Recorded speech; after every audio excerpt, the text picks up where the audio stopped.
One, two, three, four.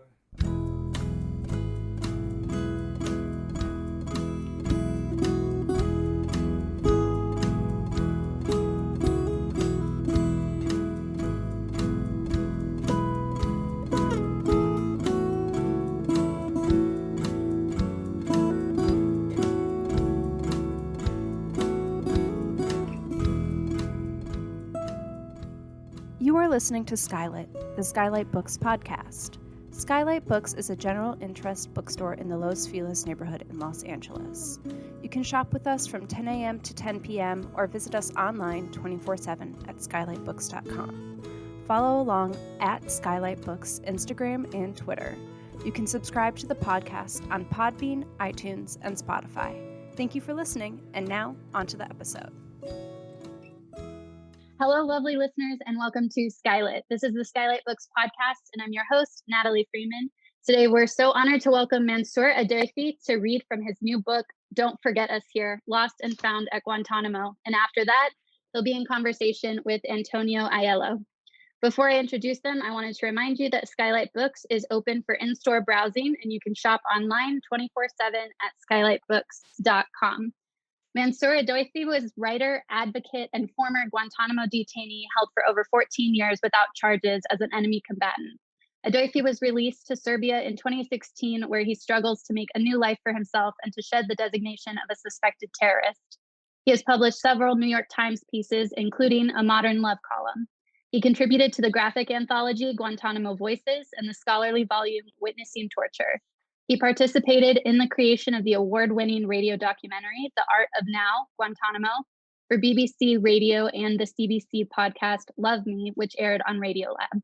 Regularly interviewed by international news media about his experiences at Guantánamo and life after, he was also featured in the PBS Frontline episode Out of Gitmo. In 2019, Adayfi won the Richard J. Margolis Award for Nonfiction Writers of Social Justice Journalism. He is also one of the Sundance Institute's 2020 Episodic Lab Fellows, through which he is working to bring Don't Forget Us Here to television. And he graduated today. Yes, today is a big day, guys. We are waiting for today for 20 years. Listen, that guy went around the world in 80 days. I went around the world in 80 years. But the only thing, he found his sweetheart, but I haven't found my sweetheart. Hey, if you can hear me, let you know I'm searching for you. And Antonio Aiello is a writer, editor, and storyteller, formerly the content and web director at PEN America. He worked closely with Mansoor to help develop the manuscripts written at Guantánamo into Don't Forget Us Here. Together, they are working to develop a TV show inspired by the book as fellows in the Sundance Institute's prestigious episodic lab. He lives in New Jersey. Thank you both so much for being here today. Thanks for having us. Thank you for having us. Hey guys, thank you for listening to us today, and I hope you can enjoy the show. I will start with the song. I would like to welcome you all. That song we used to sing at Guantánamo for the brothers who came from interrogation, especially for the brothers who arrived from Antonio, brothers who arrived from Bagram or Kandahar or from other parts of the world. When they brought them to Guantánamo, they used to put them in they were hooded, beating, spent hours, days on the airplanes. So when they arrived in the camp, we already know the movement, like these seasons in the camp. So we start all the blocks, imagine. In one camp, there's around at least 200 brothers. So everyone come, haba, haba, billija, billija, ya marhaba, billija, billija. Haba, haba, billija, billija, ya marhaba, billija, billija. So the translation is welcome, welcome by the one who come.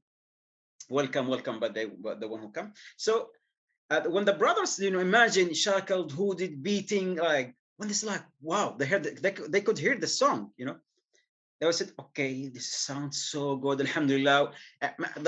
Sometimes they thought, okay, those people enjoying themselves at the beach or look in some kind play, they thought we are in vacation. So, but when they arrived at the cage, they would take the hood, well, we heard you singing. They said, we welcome you, guys. They said, okay, at least we heard something nice. They're so tired. Then imagine them in the cage. I was like, we thought that like this. We tried to make things for you guys. Alhamdulillah that you arrived safely and you can enjoy yourself here.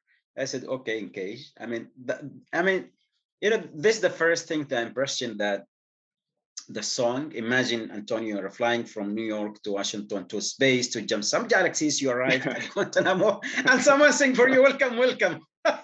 It'd be amazing. And to hear it echoing and booming throughout the entire camp would be amazing. You're being beaten, no sleep, no eat, you need to get pee, you need to use the toilet, but you arrive, someone, welcome, in your own language, in your own words. Yeah. And by so many voices. I remember you played that for me. One of the brothers said, I thought it was a joke that American were making joke with us, like they said, they flew us and they like a joke, but he's like, when they took the hood, and look, it's cages and people sing, like it doesn't make any sense. It's like, am I dreaming? I'm like, has how you say, am I dreaming or hallucinating? I said, no. You're perfectly right. You are who you are.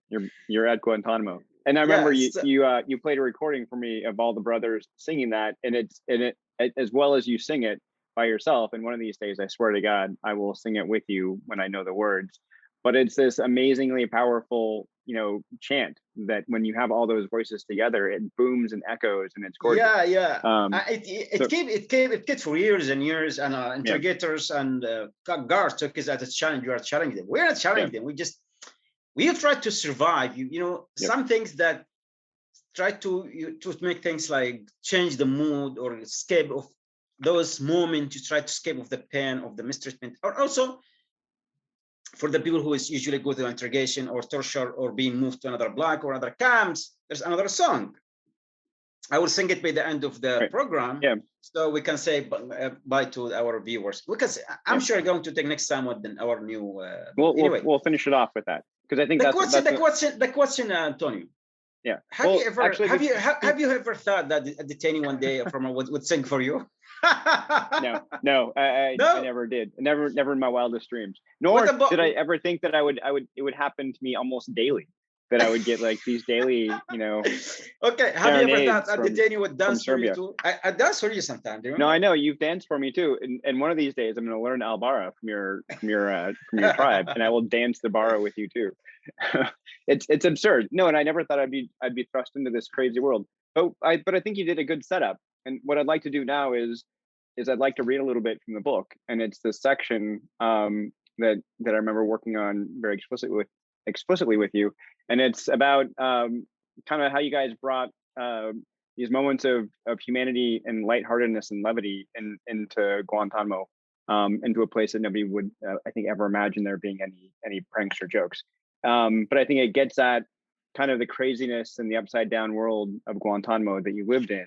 And then we'll jump into a conversation after that. Does that sound good? Yeah, go ahead. Jump. All right. I'm going to fly. Do you need any shackle or hood or orange jumpsuit or any kind like... No, but I should buckle up. Yeah, buckle up. Hey, guards, can you please, can you escort him to Guantanamo? Yeah. No, the small sign, beat me. Oh, no. Kiss me. No, please. Imagine, Antonio. And instead of imagine, instead they put a sign around your neck, beat me, kiss me. Yep. And you get kisses all the time. You get kisses? Yeah.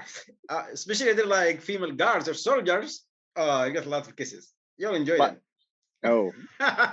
You'll have to tell me that. I wasn't lucky enough. They give me a sign, beat me. Yeah. You didn't get the kiss me sign. Well. No. All right, here I go. And don't laugh when I do some of the voices, because I'm going to do Hamza. Okay. Or if you want to, you can jump in and do it. So sit back, Mansoor. You buckle up while I read your story. All right. Guantanamo was an upside down world where nothing made sense, and that's the way the interrogators liked it. It was a place where salt was more valuable than gold. Daylight existed only in our dreams. Iguanas had more rights than we did, and the rules changed every day. We weren't allowed to know the time, but time is all we had. Day after day in a never-ending cycle of interrogations where the interrogators tried to outsmart our supposed advanced counter-interrogation techniques. And every second they couldn't meant the United States was under imminent threat of another catastrophic attack. It was a place where they'd rather believe lies than truth, so long as it supported what they already believed. If our lives weren't at stake, it would have been kind of funny. But the interrogators and camp admin took whatever we did or said very seriously, no matter how ridiculous it was. At Guantanamo, even the most absurd jokes had real consequences. That didn't keep us from joking around, though. Our jokes could be innocent distractions or a dangerous game, depending on who was in on the joke. Either way, it was something to do, and sometimes the only thing to do, when we weren't waiting around for the guards to harass us or the interrogators to kick our asses. Our jokes were the only things we could control, and the interrogators couldn't take that away from us. It reminded us that we were human. The Americans were scared of us, and we could use that against them, often with unexpectedly delightful results. One of those storming nights during Guantanamo's rainy season, a Yemeni brother had a cold and was performing incantations known as ruqayyas over his water bottle as a way to heal himself. Oh, some brothers, are you going to the Thunder Girl? Am I gonna? Yes, we're gonna do Thunder Girl. Oh my God, he's going to kill us. You can play her. Some of the brothers did this instead of asking the interrogators for a doctor. They recited short surahs from the Holy Quran or Allah's beautiful names over their water bottles or cups, then blew into them and then blew into the water. Then they drank the water or passed it on to the brothers who were feeling sick. New guards were usually confused by this, no matter how many times we tried to explain it to them. They were told all kinds of things about the camp admin by the camp admin when they first arrived, like that we were all crazy killers and religious extremists, but they never told them about the ruqayyas. One of the new guards noticed this brother had covered himself with a sheet and was holding a water bottle to his lips and whispering. Like all of us, this brother had really long hair and a beard. We couldn't cut them, and maybe he looked just a little bit scary. Yeah, this guard watched him for a long time. It is part of framing. What do you think? The worst of the worst. You have to fit the profile. Long hair. Yeah, you had a long hair, beard. You hadn't been shaved. Big mustache, and like you just. And for the guards too. Imagine those guards never saw people like this before. Yeah. When they came to Guantanamo, they used to scare the guard for training facility. Guards have like some how you say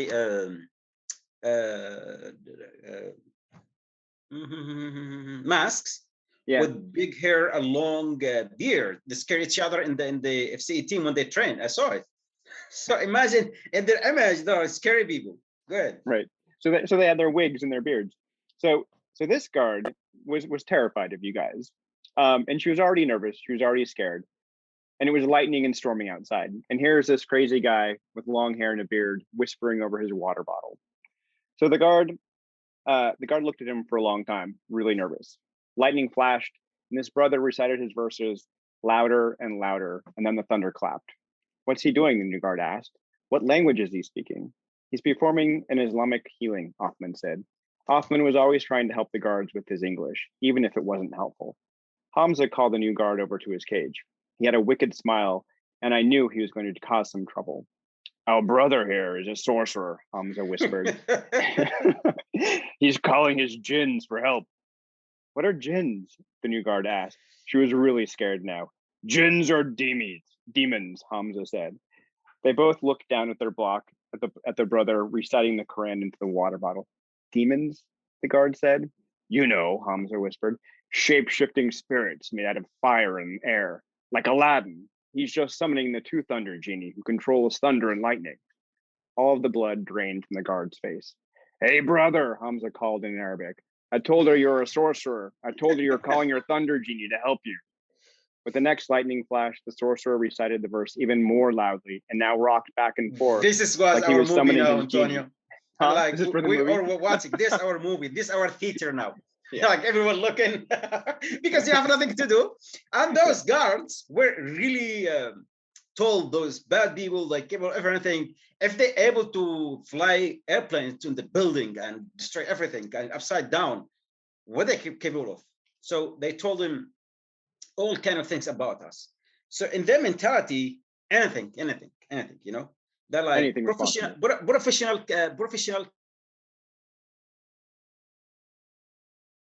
And trust them. They are lying. They speak multiple languages. So for us, when the new guards came, it was like our theater now. Go ahead. Okay. let's see.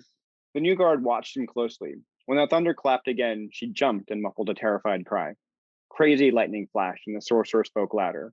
Thunder hit once, twice, 3 times in a row, each time closer and closer, louder and louder. Oh my God, she cried. Oh my God, oh my God, oh my God, oh my God.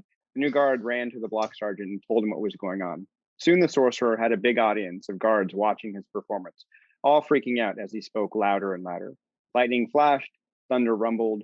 It seemed to be on top of us and all around us. Tell him to stop, the sergeant called to Hamza. But the sorcerer kept talking. He kept rocking. Thunder kept clapping. This guy's crazy, the guard cried. He's going to kill us all. He was such a good performer. Even some of the brothers were worried now. Did he?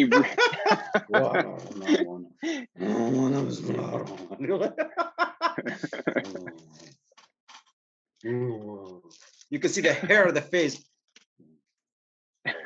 No. Boom.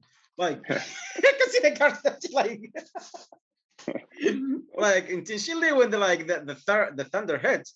Like no, like in really scary voice. It's like, oh my God, Maddie's going to kill us! Stop! Like she ran to the watch commander, like so like for us, we're just watching and laughing. So he goes on. Did he really have a thunder genie? The sergeant called the watch commander. And when he saw what was going on, he shouted at the sorcerer to stop, or he'd call an immediate reaction force team to make him stop. Our brother stopped. He'd finished his incantations anyway. He took his sheet off his head and calmly handed the commander his water bottle. He was a good actor, this brother. The thunder didn't stop, though. It lasted all night long, and so did our laughter. The new guard got a new nickname. We called her Thunder Girl, and the sorcerer got over his cold, but of course he was punished. He wasn't allowed to have a cup for 3 months. So I think the reason why I like that, starting off with that story, is because it's this weird upside down world where like the unexpected happens. I think people have these perceptions that Guantanamo was full of Islamic fundamentalists, but then you realize after the fact that they really were, there were 780 guys there, and they were from all over the world. And they were dreamers. They were Sufis. They believed all this different stuff. Here is what happened. After a few months, when that girl left with us for months and months, when she used to come to talk in the blog, sometime like, you got me. Like after that, she realized because those girls become part of our life, daily life. Yeah. They watch us eating, drinking, crying, praying, shitting, wherever, get beaten, get tortured. So after a few months, 6 months or 8 months, you guys are smart. You played me. You got me. And sometimes some of them seek revenge. One of the guards, we played him one time. We really scared him. That's So what he did, one of the brothers who scared him, we had like flash toilet in the. Sometimes they controlled by the guards. Yeah. So one of the brothers scared him in the middle of the night when he was new. So after a few months, that guard knew everything, like just normal people. The brother woke up in the middle of the night. He needs to use the toilet. So he covered himself and he went to the toilet. And when he flushed, he jumped. What's going on? The guard was laughing, stopped laughing so hard. So the guard actually turned up the volume of the water. Yeah. So when the brother like flushed the toilet, shot up his. It's like shot like in his ass. It flushed his butt. Well, so like those kind of like, because some of the guys it's like a friendly way. They didn't not to hurt anyone. No one get hurt. But some of the guards when they came, they so scared and like unfamiliar with the place and nervous, confused, because they were told terrible thing about us. They were taken to the New York, to the ground zero, then to Guantanamo. So we found sometime a chance, why not have some fun? Yeah. Well, this brings up a good point. And I think what I'd like to do is I'd like to set up the context. So we all have these preconceived notions, or at least, many of us do. And I'm really surprised after working on this book with you for 3 years and having, known a lot about Guantanamo even before we started working together, how little people actually know about Guantanamo. And I think people had this idea that if you ended up at Guantanamo, you deserved to be there for some reason. You had done something. You were a suspected terrorist. You had been caught on the battlefield. You were an Al-Qaeda fighter. You were Taliban. The United States had captured you, in one of their big stings or something like that. But that's not really the case. It turns out that, according to Seton Hall, did this report using the government's own documentation, 86% of the men there were cases of mistaken identity or were actually sold to the CIA for bounty money. And so there are these amazing cases of a lot of men, most of the men there, being sold to the US for bounty. So can you tell me a little bit about who was there and what are some of the common misconceptions that people have about Guantanamo? How did you end up at Guantanamo? Yeah, Antonio, like sometimes I'm surprised with people when they heard the name of Guantanamo. First, they think that you deserve to be there and you have done something terrible. And at the same time, there is contradiction.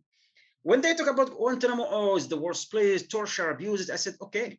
I mean, but one thing is the media would shape the people's mind and thoughts and opinion. This big problem. United States actually controls the media about Guantanamo. Secretive place, no one, they give you what they want you to know, unless people came out and talk. But again, the dominant narrative is the government first. Secondly, for example, today I graduate, people celebrating my faculty, the faculty dean, the professors, everyone, we're proud of you, we're happy. Even when the professors cried, she was so happy and proud because achievement, I'm one of her students. And the faculty dean, Vladimir Tomach, he called me to his office, nice guy. Yeah. And he said, Mansoor, because my research about rehabilitation and reintegration of former Guantanamo detainees into social life and the labor market, it is the first research in that field, not the interrogation or rehabilitation. There's many programs and studies and so on, but about those rehabilitation former Guantanamo detainees and people who actually arrested or imprisoned or kidnapped or sold to the CIA under what they call the war on terror. So. When I submit my research, today I defend my thesis. Everyone was there, my professors, the faculty dean himself, everyone was looking okay. So I went to his office, we were talking, he brought me some kind of like juice and water. And he said, Mansoor, 4 years ago, you came to our faculty, we were afraid and terrified. They said, are we going to have a terrorist in our faculty? Is he going to detonate himself and kill us? One of the professors told him, Mansoor, I was in the front line. It's like, I'm the first casualty. I was feeling sad and laugh at the same time. But again, I cannot blame these people, again, as you see. So, but alhamdulillah, my focus was for the last 4 years, focusing on education, attend the classes and so on. So today, I feel like I am among my family. Professors, faculty dean, students, and everyone like open arm, congratulations for your graduation. Alhamdulillah, I passed with excellence. And I get like the best student of the year, student of the year. And I get some kind of like small reward for, distinguishable student and so on. And look at the misconception 4 years ago was. People were afraid and scared. And they have a right to be afraid, to be scared. But alhamdulillah, my behavior, I wasn't even aware of that. The first day in my faculty, Antonio, the first day I went to the faculty, my class, my first class was 10, I went 8. So I bought a bag, like the same mentality when I was like in Yemen. I went to the market, I bought a bag, I bought some pen and papers, and to write something, I have stickers, everything the student have. So I went to the faculty and was waiting at the gate, like a small child, like a little child, really. And when the first people came, the student affair, they saw me sitting there, and good morning. And like, what are you doing here? I said, I am a student here. Okay, we know that, but your class. I said, okay, I will wait. And one of the person like this Mansoor that day, I found like there's a boy sitting there, a boy, not a man. Like I'm a man, but my focus was like studying and like So today, when one was talking about, what they expected, where I was behaving 4 years ago, imagine a man in a boy shape waiting for first class, carrying his bag. I woke up in the early, it was winter, cold. I have some food in my bag and like snack. And my professors were afraid I'm going to detonate them or kill them or like I'm sure they were looking at my bag. I'm looking at my food. They're looking like it's a bomb there. I'm like, food, guys. So this is 4 years. When today was talking, we were laughing together. I said, no, at the first day, even they said the first day, we never forget, because the faculty, he said, I saw like, you're early. I said, yeah. I said, yes. I was shy, and I was they were looking at my bag. Yeah. But I was hungry, but like, I'm going to get the rest and go to the finish sometime and go to eat, and everything was new for me. Yep. So we were talking about that day, how they were feeling, what they thought, what they were thinking, what I was behaving and thinking. Imagine how, because there was a gap, Antonio. There was a gap. First, secondly, how we ended up in Guantánamo, like mania. Like, as you know, when the American went to Afghanistan, they were throwing flyers offering a large amount of money, from 5,000 to 100 to 500,000, Antonio. So imagine people sold their own neighbors, Pakistan, Afghanistan, Iran, many countries, United Arab Emirates, Africa, Bosnia, every country sold those people. They were captured in the battlefield, fighting, holding guns. No, that's not right. That's not true. Right. So when we brought there, the American government said, we brought the worst of the worst terrorists, WOW, and they needed to continue the same narrative, because imagine, George W. Bush launched one of the biggest military campaigns in history. He had to tell his people, oh, I kicked their asses. I brought them there. Those motherfuckers, like, they should to be there. Orange jumpsuit, shackles, hood, barbed wires, cages. We brought them there. So American will feel safe, and because the fear, I am your hero. It is fear industry. Right. So when you Antonio, when you arrive there, confusion. What's going on there? So after you spend 10 or 15 years, no accusation, no right, torture, abuse in any way, someone is not convinced with your story. You must have done something.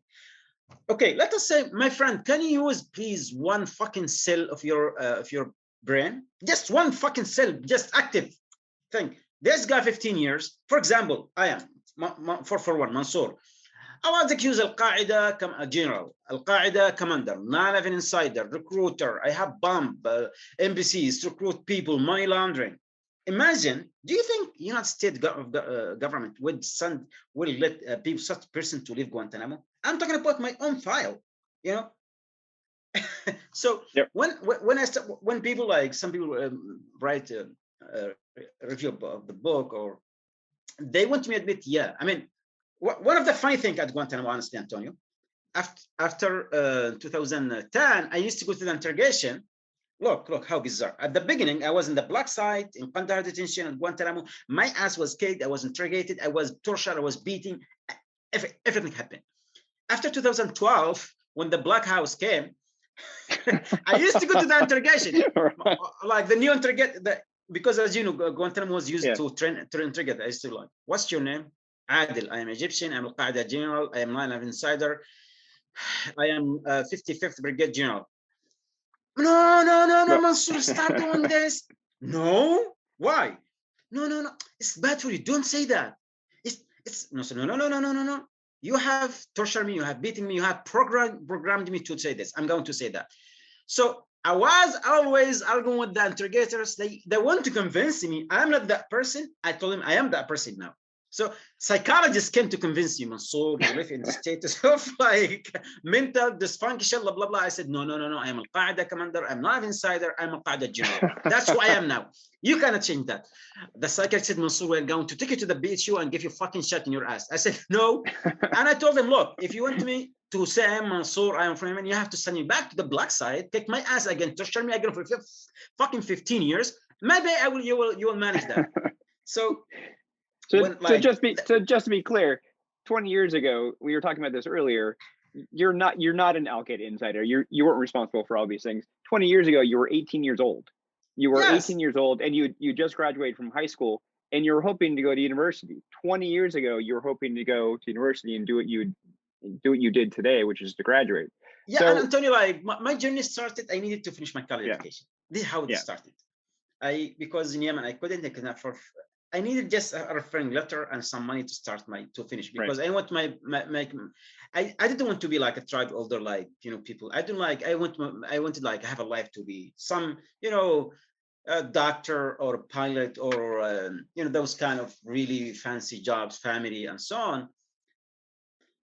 You're from a village that didn't have running water or electricity. You wanted to be able to like make money and provide for your family when you're older. Education. Until that day, Antonio, one day I'm going to take to my village. I hope with the George W. Bush to see our village. you guys can go together. You can pump some water together. The village until they never changed, the same. Today I'm not able to communicate with my family. Right.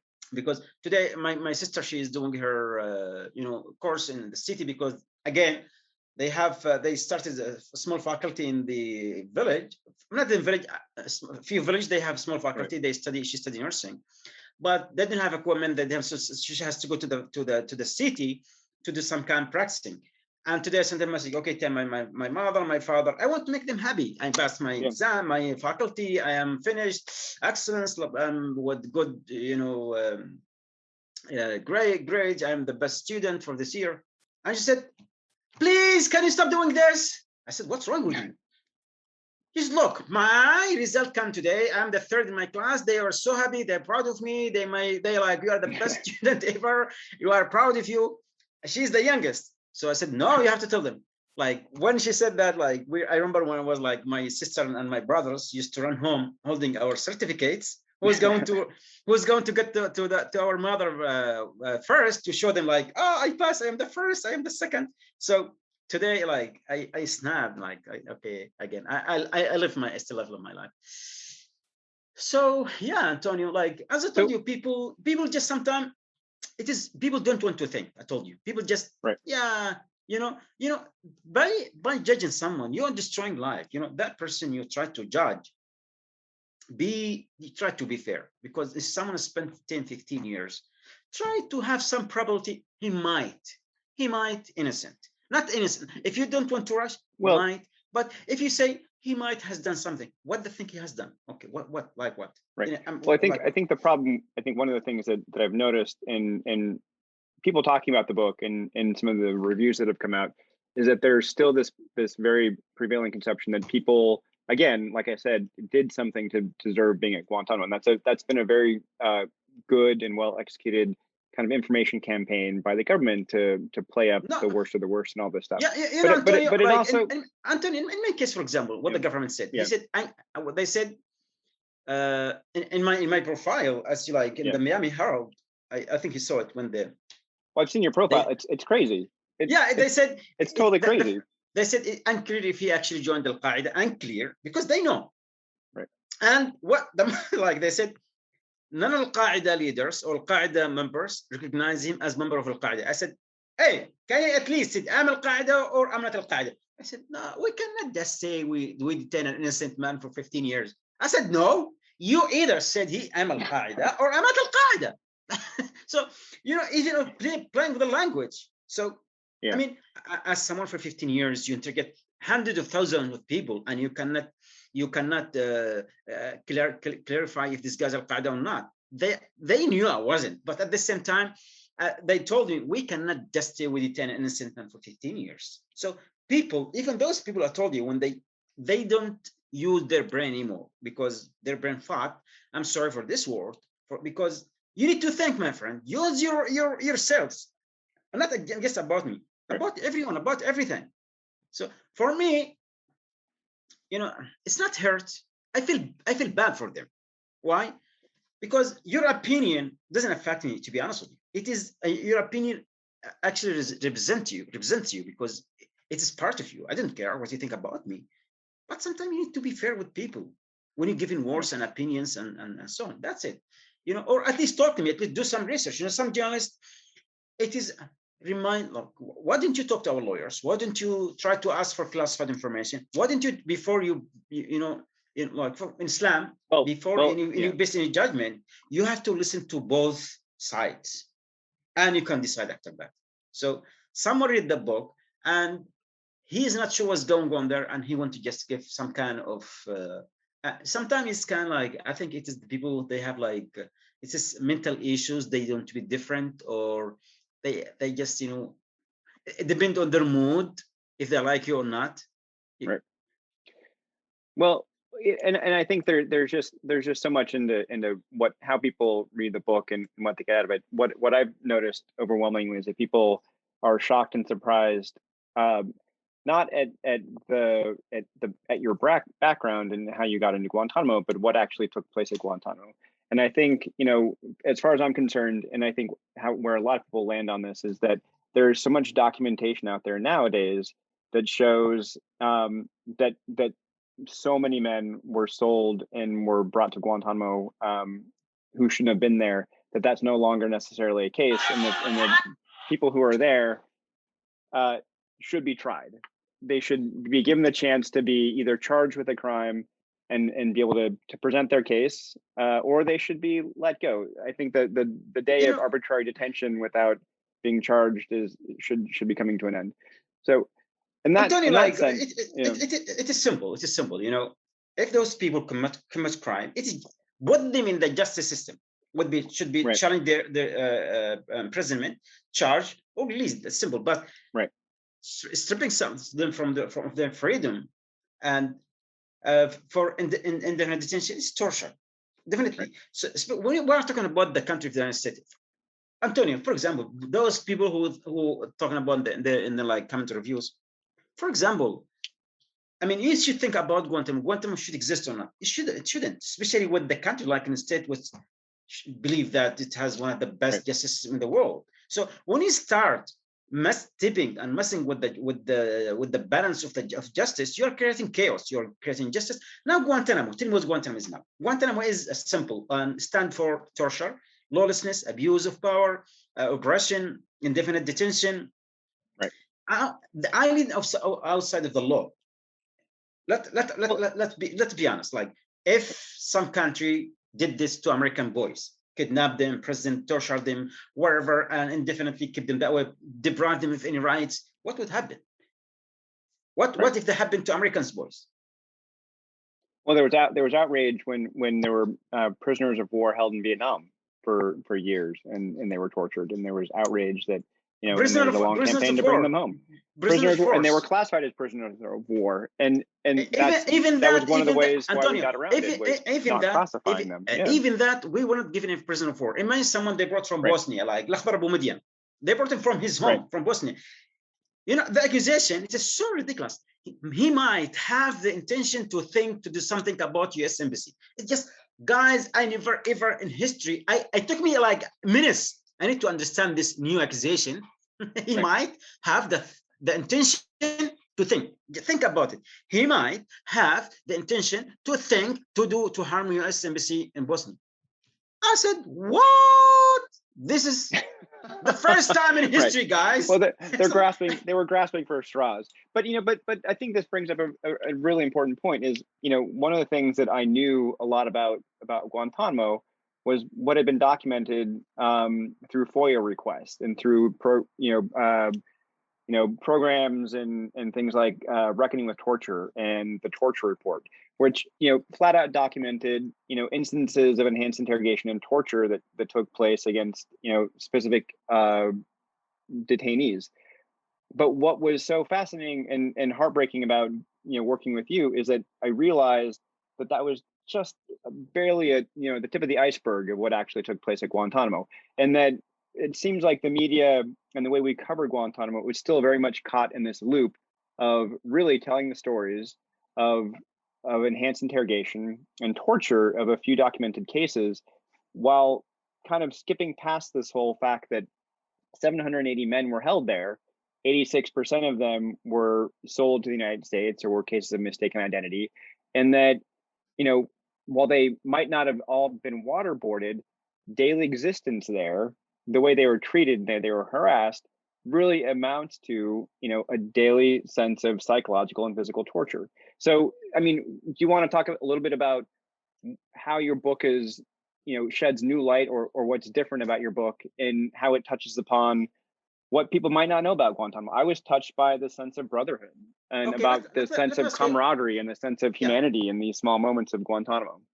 I have a friend. His name is Antonio Aiello.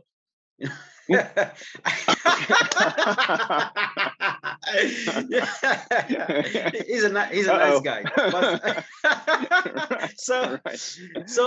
But hey, Antonio, can you talk to us, please? I'm here with the yeah. So here is this. Like, he thought, my friend Antonio, he thought he knew about Guantanamo. He knows what he working. He's like, okay, Antonio, can you ask a question, please? Before you met the worst of the worst terrorist, or retired terrorist, 441 or the commander insider. Right. When you start talking about Guantanamo, you read the manuscript, you start talking, he tortured you for the last 3 years. How your thought, your opinion, your knowledge, whatever about Guantanamo changed? Is the same? Oh, you're throwing it back at me. So yeah. No, I was. Because what I'm trying to do, I'm trying to the listener to see how, as you said, you work in some cases, and you work for ban and cover some. You thought you know about Guantanamo, right? So I thought I knew a lot about. After, when someone came there, an expert, and the worst of the worst came to you, and he wrote the book. When you start talking and torturing for the last year, he put you through a lot of torture and abuses and so on.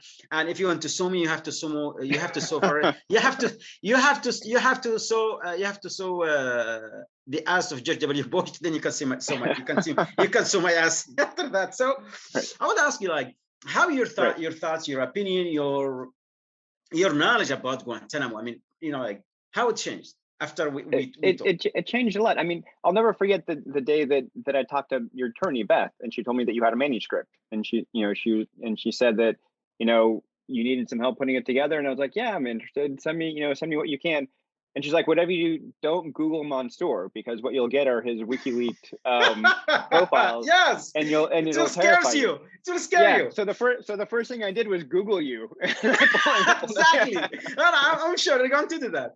And I pulled up your profiles, and to be honest, I mean, it's terrifying.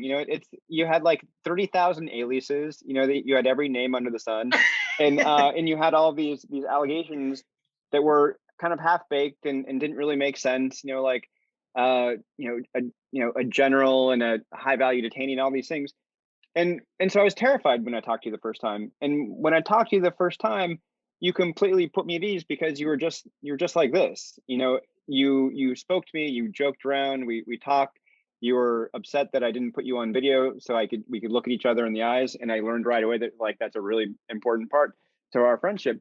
But I was surprised at how little I knew. And then once I started reading the stories, what you read about the boy 18 years old.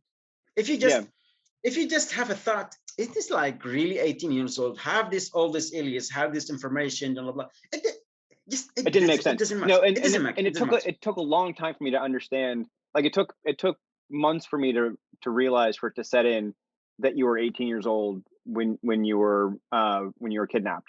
And once I realized how young you were, and once we kind of got into it, and I knew who you were, and I understood where your family was, and you told me about how your father emphasized education, how your sisters went to school, and how, like, your, small details, like your father saying, it's not a matter of if you get good grades, it's that you will get the best grades in class. And there were all these things that didn't add up to being this Al-Qaeda, this battle-hardened Al-Qaeda general from Egypt.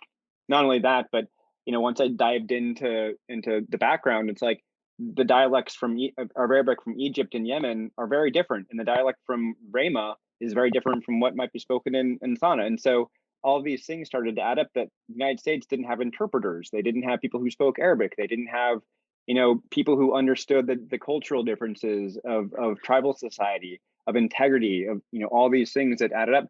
And that was just the cultural background of Guantanamo. That wasn't even, what actually took place. Learning the geography the camps, how Camp Delta was built, what you guys went through, the high security, maximum security prisons that were built in Camp 5 and 6, it all blew me away. And it made me realize how very little, when I talked about this to other people, how little people who thought they were knowledgeable about Guantanamo and politics and policy knew about Guantanamo, and how they were okay not knowing a lot about it. And that just made me even more determined to want to tell your story. But I was surprised. I mean, I went through a huge transformation, and I'm amazed at how desensitized I've become to the violence of Guantanamo. I mean, we can joke about it is normal about stuff, but it's shocking and it's horrifying. But you and I will spend hours joking about shit that happened. Right, like writing, talking about it, fighting, cursing each other, fighting with each other, like all on the realm of Guantanamo. You can see my walls, you can see my scarf, you can see my underwear, you can see my pants. If I show them like orange, like I like 1 piece, 1, 2, 3, 4, 5 pieces. I can show. I have like, here it is. See there, 1 piece, 2 piece, 3 piece, 4 pieces there, 5 pieces, and here too, like it is here, like also my mask, also my pants there. So I mean, I live literally. You live Guantanamo. I live in Guantanamo. I haven't left yet. Well, I guess my question to you is, will we ever exercise Guantanamo from your life? Yeah, exactly. Because as I told you, I haven't left yet. I'm there. You can see me today in my graduation, like for rounds and so on, because I haven't left yet. So part of me is still there, while my brother's still there. But we are trapped in between, like my case and other cases. We are not free. We're not free because yesterday it was a sad day because I tried to find someone to come to take photo in my day of graduation. It was so sad. I called a friend. He apologized. I'm sick, blah blah. The others, nobody want to come there. Nobody want to. And your family wasn't there. Your parents. My family wasn't there. So I found one of the students who actually graduate and work in faculty as work on master. I said, can you please do me a favor? He said, okay, I will try. I have to talk to the faculty. That's okay. He took some photo. Imagine to the extent, Antonio, in your graduation day, you wouldn't find a friend to come attend your graduation or to take some photo for you. I mean, to the extent. So for me, I choose to isolate myself because I can't take the pain. If he hurt me, I can take it. I can handle it. But when someone gets hurt because of me, that's painful. I keep blaming myself over and over and over again. Not just even today, I want to discuss my thesis that what's the core of the problem? One of the questions, I said the core of the problems, there was no any kind of rehabilitation or reintegration program for the released prisoners. This is the core of the problem. If you take some people, kidnap them, torture and abuse them, detain them for 10, 15 years and release them, not release them to third country where no friend, no family, no community, no life, nothing. They cannot survive, Well, where they're also suffering from PTSD and where they have medical issues, where they have all these things that are associated with their incarceration.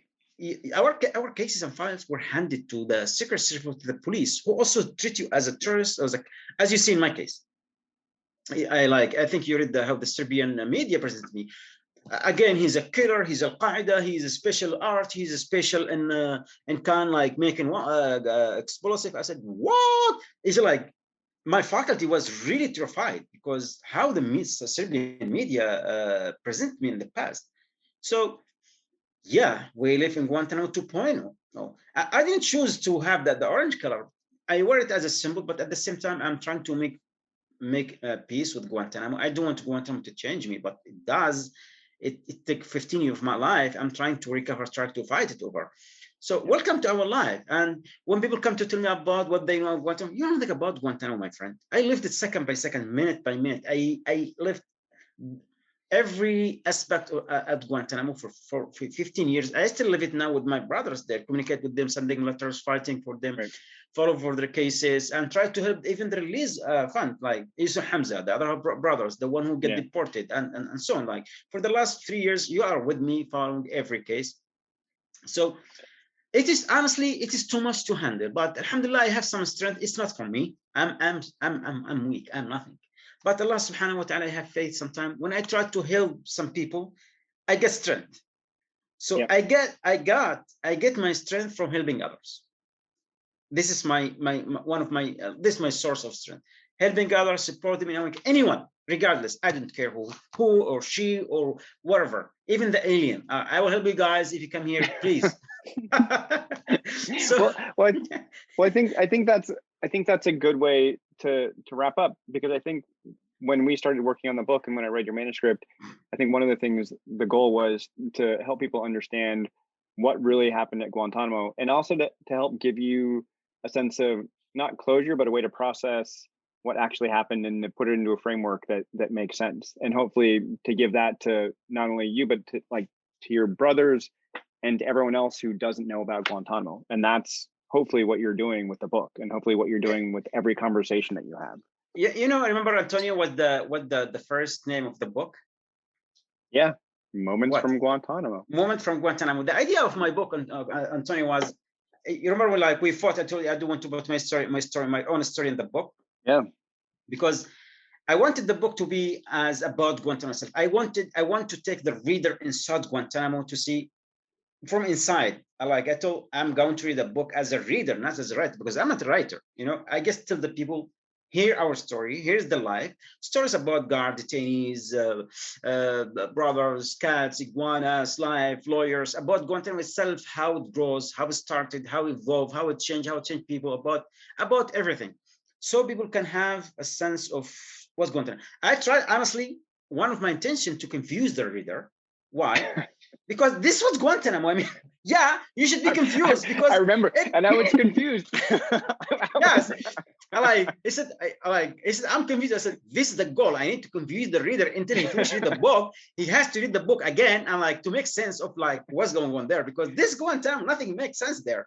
So I didn't want to make it bleak. No, I want to write about everything, because I believe also not just we as detainees or prisoners were victims of Guantanamo, but also guards and camp staff were victims of that place. And I tried to reflect on the life. There was a life there. That people in the Guantanamo, whether guards or detainees, were part of the world fabric. You know, life. People have ambition, dreams, wishes, people, fathers, not mothers, fathers, sons, husbands, lovers, students, engineers, scholars, divers, mafia bosses, drug addicts, wherever you call them, all kind of people.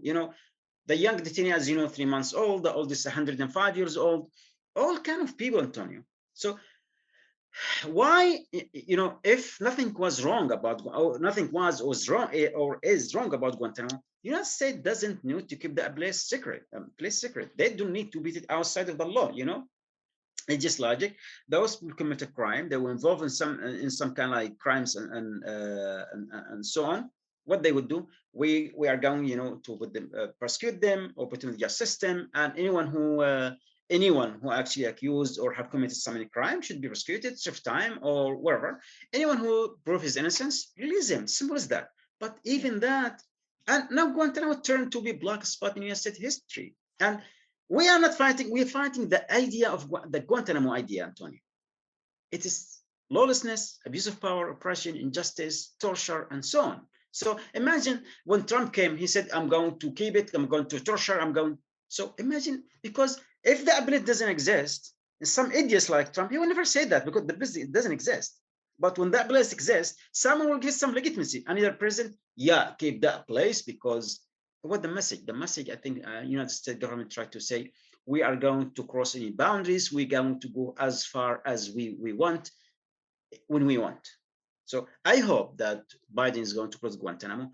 I hope there will be some accountability for what happened at Guantanamo, and should be held accountable for Guantanamo and other places, because eventually people deserve justice, and peace can't achieve without justice. Here is Mansoor Adayfi 441. Also, I would like you guys to sing for your song before saying goodbye. The song we used to sing for each other when someone go to the interrogation or leave Guantanamo or go to appointment or go for his torture session. torture was like assassin. Some people go to psychologist for treatment. We used to go for torture assassin, you know, like a beating, strip naked, cold, whatever you name it. Just, okay, what do you like? I'm going to the torture session, brothers. Pray for me. It was like this. Honestly. Spent 3 days. I know. So okay. We used to sing that song like also collectively. روح مع السلامة الله يزيدك أمن وسلامة روح مع السلامة الله يزيدك أمن وسلامة, which means go with peace, may Allah grant you more peace and safety. Sometimes we knock on the door, on the bed, like just so noise, like imagine. Yeah, it would pound into your soul. You know, sometimes when they're like tour or Marines, they like cause some problems. We go on the bed, we hit the bed in a way like someone like shooting a gun. I was going to break a laptop. Okay. All right. I think we're wrapping up. That's our wrap. With handmade machine gun spatter on the desk. Oh, don't say that, because I'm going to be accused as a terrorist. I'm going to, hey, John, I'm just kidding. You know, I'm saying John because the CIA John is following my ass all the time. Yeah, so I always, hey, John, we almost like finished. This is my friend Antonio. She said hi to you. She's nice. Hi, John. You know, I'm telling you, there's a conspiracy of taking CIA into like FIA, Female Intelligence Agency. Yeah, one day. Well, thank you both so much for joining us today. I'm glad that I was on mute that whole time because you would have been able to just hear me laughing at really? all of these. You were laughing? Oh, yeah. I was laughing the whole time. I laughed at... She was laughing, so actually... Yeah. Okay, you how many times you laughed? Let's see, I laughed when Antonio was reading, and then when you were acting out the parts of the story. I mean, at least 10 times in the hour. 10 times. Okay, 10 10 times. times. You owe me 10,000 calories. Okay. Wait, to burn or to eat? Can I eat them? No, for me, I will eat them. Okay. Thank you both so much for joining us. For all of our listeners, if you haven't had gotten your copy of Don't Forget Us Here, you can order your very own copy from Skylit Books. And thank you everyone for listening. We hope to see you soon. Thank you for listening to the Skylit Books podcast series. Please don't forget to visit our website at skylitbooks.com and make sure to follow us on Twitter and Instagram. Also, don't forget to subscribe to this podcast for more author talks and bookseller conversations. You can find us on Podbean, iTunes, and Spotify. Stay safe and healthy, and we hope to see you back in our store soon.